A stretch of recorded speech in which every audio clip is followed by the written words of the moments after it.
बहुत पुरानी बात है। एक जंगल में एक बहुत बड़े पेड़ के तने में एक खोल था।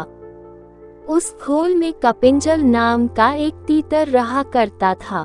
हर रोज वह खाना ढूंढने खेतों में जाया करता था और शाम तक लौट आता था।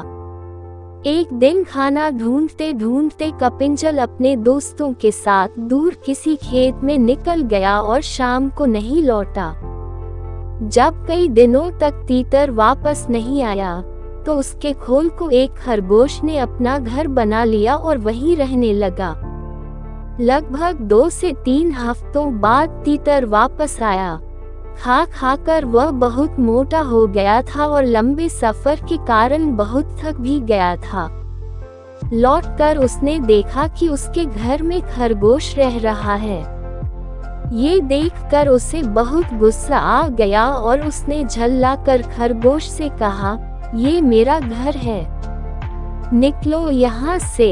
तीतर को इस तरह चिल्लाते हुए देख खरगोश को भी गुस्सा आ गया और उसने कहा, कैसा घर?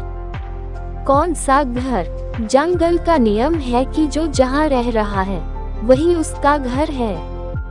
तुम यहाँ रहते थे, लेकिन अब यहाँ मैं रहता हूँ और इसलिए यह मेरा घर है। इस तरह दोनों के बीच बहस शुरू हो गई। तीतर बार बार खरगोश को घर से निकलने के लिए कह रहा था और खरगोश अपनी जगह से टस से मस नहीं हो रहा था। तब तीतर ने कहा कि इस बात का फैसला हम किसी तीसरे को करने देते हैं। उन दोनों की इस लड़ाई को दूर से एक बिल्ली देख रही थी। उसने सोचा कि अगर फैसले के लिए ये दोनों मेरे पास आ जाएं, तो मुझे इन्हें खाने का एक अच्छा अवसर मिल जाएगा। ये सोचकर वह पेड़ के नीचे ध्यान मुद्रा में बैठ गई और जोर जोर से ज्ञान की बातें करने लगी। उसकी बातों को सुनकर तीतर और खरगोश ने बोला कि यह कोई ज्ञानी लगती है और हमें फैसले के लिए इसके ही पास जाना चाहिए।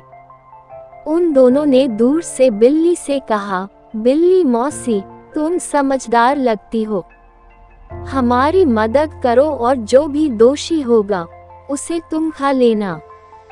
उनकी बात सुनकर बिल्ली ने कहा, अब मैंने हिंसा का रास्ता छोड़ दिया है, लेकिन मैं तुम्हारी मदद जरूर करूंगी। समस्या यह है कि मैं अब बूढ़ी हो गई हूँ और इतने दूर से मुझे कुछ सुनाई नहीं दे रहा है। क्या तुम दोनों मेरे पास आ सकते हो? उन दोनों ने बिल्ली की बात पर भरोसा कर लिया और उसके पास चले गए।